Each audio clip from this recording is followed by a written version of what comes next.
बच्चे तुम झोलियाँ, मैं लुटा रहा हूँ प्यार। भर लो बच्चे तुम झोलियाँ, मैं लुटा रहा हूँ प्यार। देखो मेरे नैनों में प्रभु रहे हैं तुम्हें निहार। भर लो बच्चे तुम झोलियाँ, मैं लुटा रहा हूँ प्यार। भर लो बच्चे तुम झोलियाँ, मैं लुटा रहा हूँ प्यार।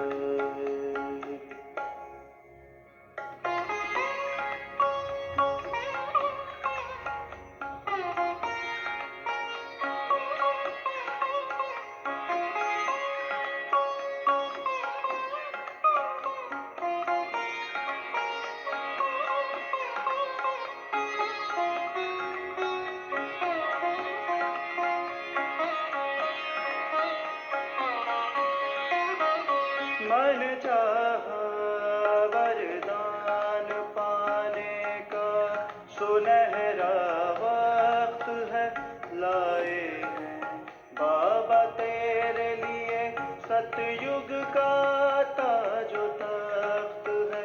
मन चाहा वरदान पाने का, सुनहरा वक्त है लाए बाबा तेरे लिए सतयुग का ताजो तख्त है। करो रूह रिहान तुम मुझसे, कहो बाबा बार बार।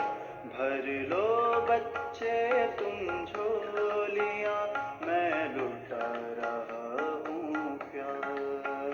भर लो बच्चे तुम झोलियाँ, मैं लुटा रहा हूँ प्यार।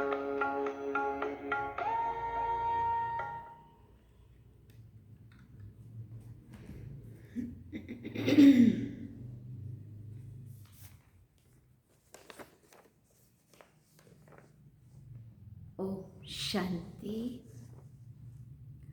बाबा गुड मॉर्निंग। आज बाबा के 4 फरवरी 2025 के महावाक्य हैं। बाबा ने सार में कहा, मीठे बच्चे, बाप तुम्हें अविनाशी ज्ञान रत्नों का दान देते हैं, तुम फिर औरों को दान देते रहो। क्या करना है? बाबा हमें अविनाशी ज्ञान रत्नों का जो दान देते हैं वो हमें औरों को भी देना है। इसी दान से सद्गति हो जाएगी। बाबा ने प्रश्न पूछा, कौन सा नया रास्ता तुम बच्चों के सिवाय कोई भी नहीं जानता है? तो बाबा ने उत्तर में कहा, घर का रास्ता व स्वर्ग जाने का रास्ता अभी बाप द्वारा तुम्हें मिला है। तुम जानते हो शांति धाम हम आत्माओं का घर है। स्वर्ग अलग है, शांति धाम अलग है। हाँ, स्वर्ग तो इसी दुनिया में है ना। जब हम देवी और देवता के रूप में इस भारत भूमि में, इस संसार में आएंगे तो वो स्वर्ग कहलाएगा। बाकी तो परम धाम तो घर है ना। तो घर अलग है, स्वर्ग अलग है। ये नया रास्ता तुम्हारे सिवाय और कोई भी नहीं जानता है। तुम कहते हो अब कुंभकर्ण की नींद छोड़ो, आँख खोलो, पावन बनो। पावन बनकर ही घर जा सकेंगे। गीत में बाबा ने गीत सुना। गीत है, जाग सजनिया जाग। जाग सजनिया जाग, किसने कहा और किसको जगाया?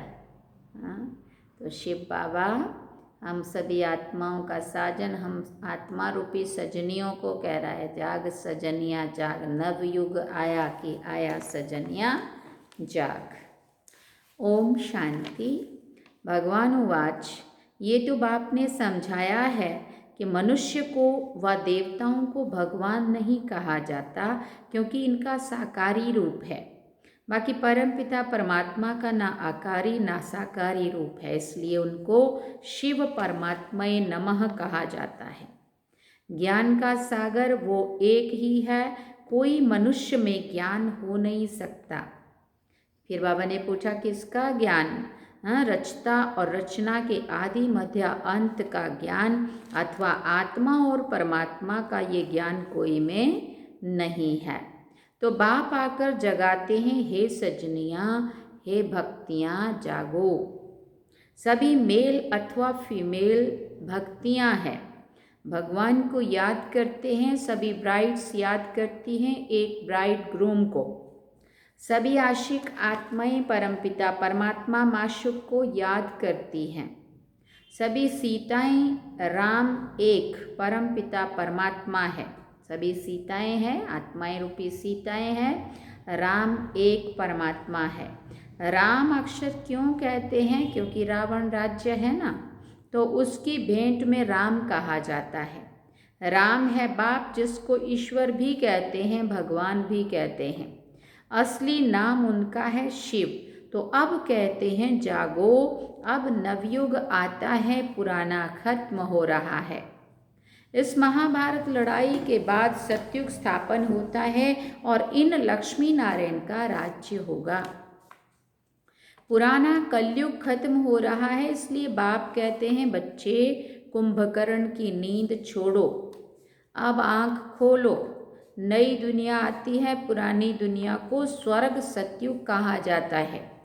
ये है नया रास्ता, ये घर व स्वर्ग में जाने का रास्ता कोई भी जानते नहीं है। स्वर्ग अलग है, शांति धाम जहाँ आत्माएं रहती हैं वो अलग है।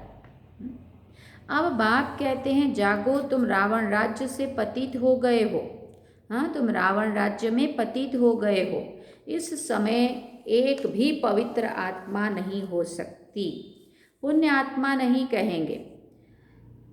भले मनुष्य दान पुण्य करते हैं, परंतु पवित्र आत्मा तो एक भी नहीं है। यहाँ कलयुग में है पतित आत्माएं, सतयुग में है पावन आत्माएं। इसलिए कहते हैं हे शिव बाबा, आकर हमको पावन बनाओ। ये पवित्रता की बात है।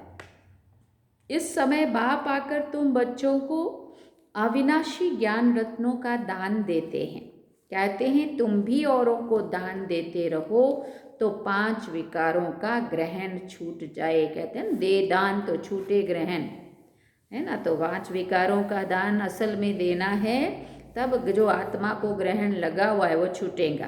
5 विकारों का दान दे दो तो दुख का ग्रहण छूट जाएगा, आत्मा दुखों से मुक्त हो जाएंगी, पवित्र बन सुख धाम में चले जाएंगे। 5 विकारों में नंबर 1 है काम, उसको छोड़ पवित्र बनो। खुद भी कहते हैं हे पतित पावन, हमको पावन बनाओ। पतित विकारी को कहा जाता है। ये सुख और दुख का खेल भारत के लिए ही बना हुआ है। फिर बाबा ने कहा बाप भारत में ही आकर साधारण तन में प्रवेश करते हैं, फिर इनकी भी बायोग्राफी बैठ सुनाते हैं। इनकी भी बायोग्राफी बाबा ने आके ही बताई, इनको भी अपने जन्मों का कुछ याद नहीं था।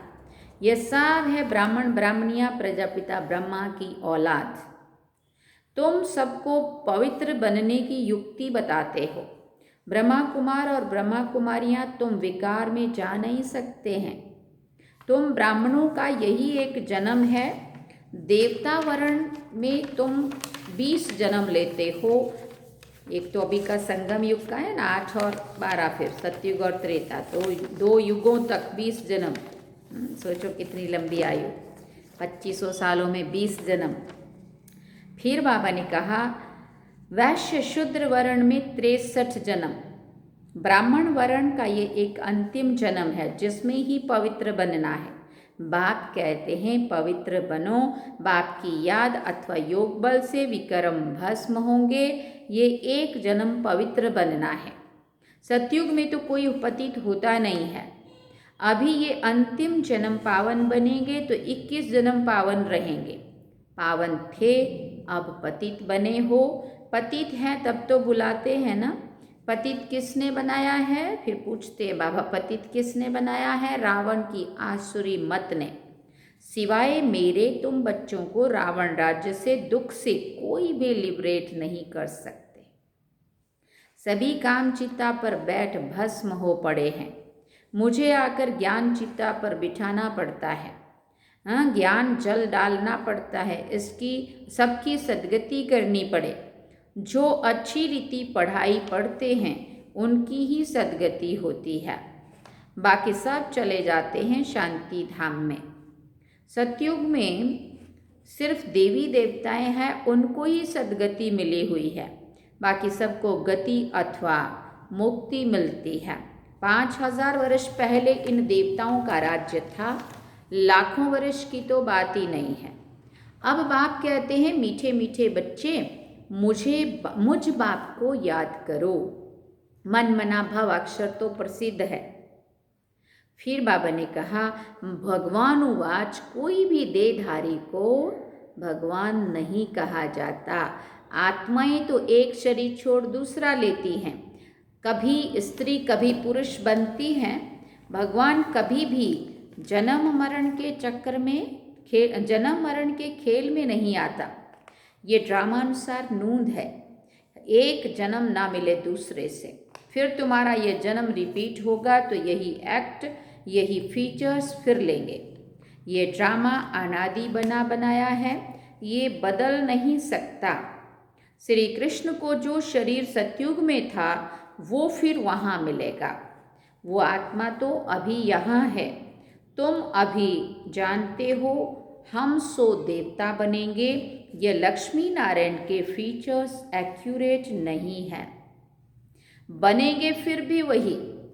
ये बातें नया कोई समझ ना सके। अच्छी रीति जब किसको समझाओ तब 84 का चक्र जानेंगे और समझेंगे।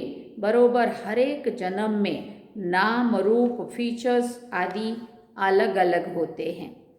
अभी इनके अंतिम 84वें जन्म में 84वें जन्म के फीचर्स ये हैं, इसलिए नारायण के फीचर्स करीब करीब ऐसे दिखाए हैं, नहीं तो मनुष्य समझ ना सके।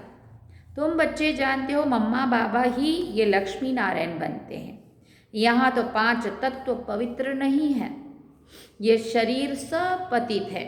सतयुग में शरीर भी पवित्र होते हैं। श्री कृष्ण को मोस्ट ब्यूटीफुल कहते हैं। नेचुरल ब्यूटी होती है। यहाँ विलायत में भले गोरे मनुष्य हैं, परंतु उनको देवता थोड़ी कहेंगे। हाँ, बात सिर्फ गोरेपन की नहीं है, संस्कार भी तो चाहिए, दैवी गुण। नेचुरल ब्यूटी होती है। यहाँ विलायत में भले गोरे मनुष्य होते, परंतु उनको थोड़ी देवता कहेंगे, दैवी गुण तो है नहीं। तो बाप कितना अच्छी रीति बैठ समझाते हैं। ये है ऊंच से ऊंच पढ़ाई, जिससे तुम्हारी कितनी ऊंच कमाई होती है। अनगिनत हीरे जवाहर धन होते हैं, वहाँ तो हीरे जवाहरों के महल थे, अभी वो सब गुम हो गए हैं। तो तुम कितने धनवान बनते हो, अपरम अपार कमाई है 21 जन्मों के लिए। इसमें बहुत मेहनत चाहिए। देही अभिमानी बनना है, हम आत्मा है, ये पुराना शरीर छोड़ अब वापिस कहाँ चलना है, अपने घर चलना है। अभी बाप लेने के लिए आए हैं। हम आत्मा ने 84 जन्म अब पूरे किए, अब फिर पावन बनना है, बाप को याद करना है। नहीं तो कयामत का समय है, सजाएं खाकर वापिस चले जाएंगे। हिसाब किताब तो सबको चुकतू करना ही है। भक्ति मार्ग में काशी कलवट खाते थे तो भी कोई मुक्ति को नहीं पाते थे। वो है भक्ति मार्ग और ये है क्या, ज्ञान मार्ग। इसमें जीव घात करने की दरकार नहीं रहती है। वो है जीव घात, फिर भी भावना रहती है कि मुक्ति को पावे, इसलिए पापों का हिसाब किताब चुकतू हो फिर चालू होता है। अभी तो काशी कलवट का कोई मुश्किल साहस रखते हैं, बाकी मुक्ति व जीवन मुक्ति नहीं मिल सकती। बाप बिगर जीवन मुक्ति कोई दे नहीं सकते। आत्माएं आती रहती हैं, फिर वापस कैसे जाएंगे। बाप ही आकर सर्व की सद्गति कर वापस ले जाएंगे। सतयुग में बहुत थोड़े मनुष्य रहते हैं। फिर कहा, आत्मा तो कभी विनाश नहीं होती है, आत्मा अविनाशी है और शरीर विनाशी है। सतयुग में आयु बड़ी होती है, दुख की बात नहीं होती है। एक शरीर छोड़ दूसरा ले लेते हैं। जैसे सर्प का मिसाल है ना, उनको मरना नहीं कहा जाता, दुख की बात नहीं है। समझते हैं अब टाइम पूरा हुआ, इस शरीर को छोड़ दूसरा लेंगे, और कोई बीमारी या कष्ट दुख नहीं होगा जो तकलीफ आत्मा मुश्किल से निकले। बड़े आराम से आत्मा निकलती है और पहले से साक्षात्कार होता है कि अभी मेरा जाने का समय आया, अब तो मैं आगे नया चोला लूँगा, है ना। तो बाबा कहते और पूरी उम्र पूरा मतलब भोग के जाते। तुम बच्चों को इस शरीर से डिटैच होने का अभ्यास यहाँ ही डालना है। हम आत्मा हैं, अब हमको घर जाना है, फिर नई दुनिया में आएंगे, नई खाल लेंगे मना नया शरीर लेंगे। ये अभ्यास डालो। तुम जानते हो आत्मा 84 जन्म लेती है, मनुष्यों ने फिर 84 लाख कह दिया है। बाप के लिए तो फिर अनगिनत ठिक्कर भीतर में कह देते हैं। उसको कहा जाता है धर्म की ग्लानि। मनुष्य स्वच्छ बुद्धि से बिल्कुल तुच्छ बुद्धि बन जाते हैं। अब बाप तुमको स्वच्छ बुद्धि बनाते हैं, स्वच्छ बनते हो याद से। बाप कहते हैं अब नवयुग आता है, उसकी निशानी ये महाभारत लड़ाई है। ये वही मुस्लिम वाली लड़ाई है जिसमें अनेक धर्म विनाश और एक धर्म की स्थापना हुई थी। फिर बाबा ने कहा तो ज़रूर भगवान होगा ना। श्री कृष्ण यहाँ कैसे आ सकते हैं? सतयुगी मनुष्य यहाँ कैसे आ सकता है कलयुग में? सर्वगुण संपन्न देवता। हाँ, ज्ञान का सागर निराकार या श्री कृष्ण। श्री कृष्ण को ये ज्ञान ही नहीं होगा, ये ज्ञान ही गुम हो जाता है। सतयुग में ये ज्ञान थोड़ी चलेगा। तुम्हारे भी फिर भक्ति मार्ग में चित्र बनेंगे। तुम पूज्य ही पुजारी बनते हो, कला कम हो जाती है, आयु भी कम होती जाती है क्योंकि भोगी बन जाते हैं। वहाँ है योगी, ऐसे नहीं कि किसकी याद में योग लगाते हो, वहाँ तो है ही पवित्र। श्री कृष्ण को भी योगेश्वर कहते हैं, सुना, इसलिए जय योगेश्वर कहते हैं। श्री कृष्ण को ही मानते हैं वो लोग भी। तो बाबा कहते इस समय श्री कृष्ण की आत्मा बाप के साथ योग लगा रही है। अभी श्री कृष्ण की आत्मा ने माना 84वां जन्म का रथी ब्रह्मा बाबा के रूप में।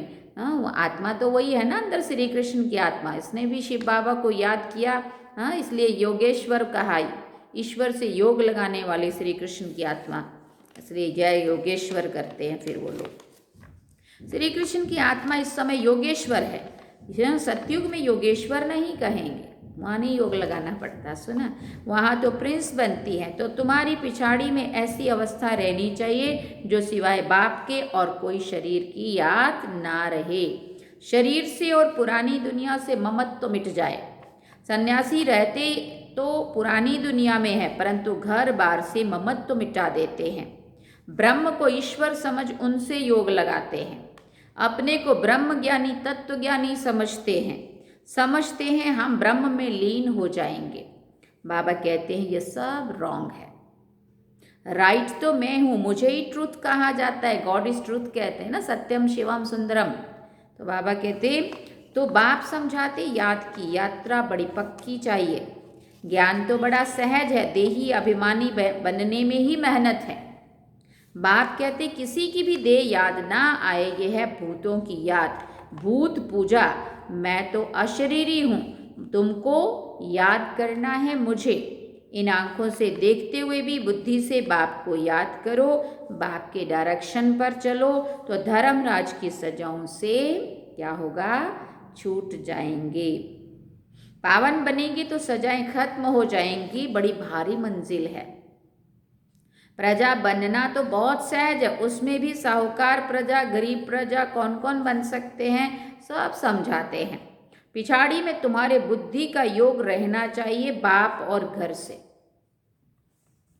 जैसे एक्टर्स का नाटक में पूरा पार्ट पूरा होता है ना, तो बुद्धि घर चली जाती है। लास्ट में जब पहुंच गए होते हैं ना, तो फिर ध्यान रहता है बस अभी पूरा होने वाला है, घर जाना है। ये है बेहद की बात। वो होती है हद की आमदनी और ये है बेहद की आमदनी। वहाँ भी कमाई करते हैं ना वो लोग, और ये है बेहद की कमाई। अच्छे एक्टर्स की आमदनी भी बहुत होती है, करोड़ों में होता है वो लोगों का एक एक पिक्चर का, सीरियल का वो। तो बाप कहते गृहस्थ व्यवहार में रहते बुद्धि योग वहाँ लगाना है। वो आशिक माशुक होते हैं एक दो के, यहाँ तो सब आशिक हैं एक माशुक के, उनको ही सब याद करते हैं। वंडरफुल मुसाफिर है ना। इस समय आए हैं सब दुखों से छुड़ाकर सदगति में ले जाने। फिर बाबा ने कहा उनको कहा जाता है सच्चा सच्चा मासुक। वो एक दो के शरीर पर आशिक होते हैं, विकार की बात नहीं है, उसको कहेंगे देह अभिमान का योग। देह अभिमान का योग। वो भूतों की याद हो गई। मनुष्य को याद करना माना पांच भूतों को, प्रकृति को याद करना। बाप कहते हैं प्रकृति को भूल मुझे याद करो। मेहनत है ना, और फिर दैवी गुण भी चाहिए। कोई से बदला लेना ये भी आसुरी गुण है। कैसे कैसे करते हैं बोलो, ये भी आसुरी गुण में ही है। सतयुग में होता ही है एक धर्म, बदले की बात नहीं होती है। वो है ही अद्वैत देवता धर्म, जो शिव बाबा के बिगर कोई स्थापना कर ना सके। सूक्ष्म वतनवासी देवताओं को कहेंगे फरिश्ते। इस समय तुम हो ब्राह्मण, फिर फरिश्ता बनेंगे, फिर वापस जाएंगे घर, फिर नई दुनिया में आकर दैवी गुण वाले मनुष्य अर्थात देवता बनेंगे। अभी शूद्र से ब्राह्मण बनते हो, प्रजापिता ब्रह्मा का बच्चा ना बने तो वर्षा कैसे लेंगे। ये प्रजापिता ब्रह्मा और मम्मा वो फिर लक्ष्मी नारायण बनते हैं। अब देखो तुमको जैनी लोग कहते हैं हमारा जैन धर्म सबसे पुराना है। अब वास्तव में महावीर तो आदि देव ब्रह्मा को ही कहते हैं, है ब्रह्मा ही, परंतु कोई जैन मुनि आया तो उसने महावीर नाम रख दिया। अभी तुम सब महावीर हो ना। महावीर माना जो कोई ऐसा बड़ा कार्य करके दिखाए, वीरता का ऐसा काम करके दिखाए, माया पर जीत पा रहे हो, तुम सब बहादुर हो ना। सच्चे सच्चे महावीर महावीरनिया तुम हो। तुम्हारा नाम है शिव शक्ति, शेर पर सवारी है और महारथियों की हाथी पर। फिर भी बाप कहते हैं बड़ी भारी मंजिल है। एक बाप को याद करना है तो विक्रम विनाश हो और कोई रास्ता नहीं है। योग बल से तुम विश्व पर राज्य करते हो। आत्मा कहती है अब मुझे घर जाना है, ये पुरानी दुनिया है, ये है बेहद का सन्यास। गृहस्थ व्यवहार में रहते पवित्र बनना है और चक्र को समझने से चक्रवर्ती राजा बन जाएंगे। अच्छा, मीठे मीठे सिकिल दे बच्चों प्रति माता पिता बाप दादा का याद प्यार और गुड मॉर्निंग। रूहानी बाप की रूहानी बच्चों को नमस्ते। हम रूहानी बच्चों की रूहानी माता पिता बाप दादा को दिल व जान सिकवा प्रेम से याद प्यार गुड मॉर्निंग नमस्ते। थैंक यू बाबा, शुक्रिया बाबा। अब धारणा के लिए मुख्य सार है। पहला पॉइंट, धर्मराज की सजाओं से बचने के लिए किसी की भी देह को याद नहीं करना है। इन आंखों से सब कुछ देखते हुए एक बाप को याद करना है। अशरीरी बनने का अभ्यास करना है, पावन बनना है। दूसरी बात, मुक्ति और जीवन मुक्ति का रास्ता सबको बताना है। अब नाटक पूरा हुआ, घर जाना है। इस स्मृति से बेहद की आमदनी जमा करनी है। वरदान में बाबा ने कहा, 1 सेकंड की बाजी से सारे कल्प की तकदीर बनाने वाले श्रेष्ठ तकदीरवान भव। इस संगम के समय को वरदान मिला है, जो चाहे जैसा चाहे जितना चाहे उतना भाग्य बना सकते हैं, क्योंकि भाग्य विधाता बाप ने तकदीर बनाने की चाबी बच्चों के हाथ में दी है। लास्ट वाला भी फास्ट जाकर फर्स्ट आ सकता है। सिर्फ देवताओं के विस्तार में स्वयं की स्थिति सेकंड में सार स्वरूप बनाने का अभ्यास करो। अभी अभी डायरेक्शन मिले, 1 सेकंड में मास्टर बीज हो जाओ तो टाइम ना लगे।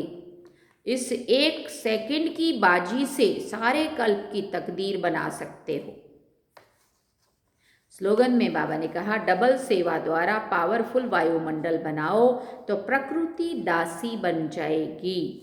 डबल सेवा द्वारा पावरफुल वायुमंडल बनाओ तो प्रकृति दासी बन जाएगी। अच्छा, ओम शांति। अव्यक्त इशारे में आज का है एकांत प्रिय बनो, एकता और एकाग्रता को अपनाओ। अनेक वृक्षों की डालियां अब एक ही चंदन का वृक्ष हो गया। लोग कहते 2-4 माताएं भी एक साथ इकट्ठी नहीं रह सकती, और अभी माताएं सारे विश्व में एकता स्थापन करने के निमित्त बनी हुई है। माताओं ने भिन्नता में एकता लाई है। देश भिन्न है, भाषा भिन्न भिन्न है, कल्चर भिन्न भिन्न है, लेकिन आप लोगों ने भिन्नता को एकता में लाया है। सार में बाबा ने कहा, मीठे बच्चे, बाप तुम्हें अविनाशी ज्ञान रत्नों का दान देते हैं, फिर तुम औरों को दान देते रहो। इसी दान से सद्गति हो जाएगी। और गीत क्या सुना? जाग सजनिया जाग, नव युग आया कि आया सजनिया जाग। ओम शांति। अब हम चलते हैं बाबा की याद में। चलिए।